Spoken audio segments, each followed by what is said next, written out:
Aquest estiu, el Pla d'Acció del Voluntariat Ambiental se centra en el coneixement de les plantes i llavors.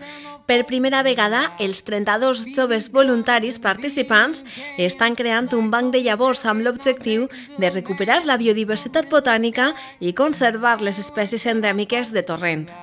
Estamos promoviendo un banco de semillas para repoblar zonas que estén dañadas, o por incendios, o porque se ha abandonado un campo.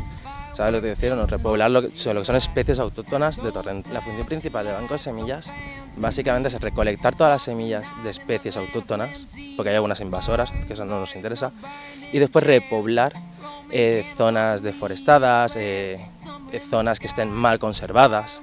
D'esta manera, els voluntaris adquireixen coneixements sobre el medi natural, s'impliquen a cuidar-lo i, sobretot, descobreixen l'amplitud de les zones verdes de Torrent, a més de conèixer gent nova que comparteix els mateixos interessos.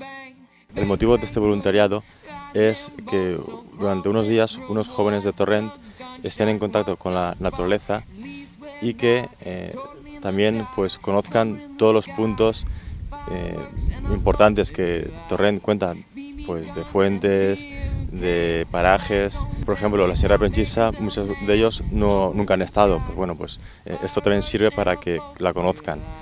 Y también pues se complementa con actividades más lúdicas y de formación medioambiental. Me gustaría animar a todo el mundo que pudiese a venir porque tanto la formación que ofrecen, digamos, es una formación pues que es muy buena, muy enriquecedora para la persona. Te mueves, aprendes y te lo pasas bien con gente. Ara, amb l'objectiu de mantindre el treball elaborat durant l'estiu, el consistori ha promogut la iniciativa d'ampliar el voluntariat a la resta de l'any. Fireworks on the 4th of July.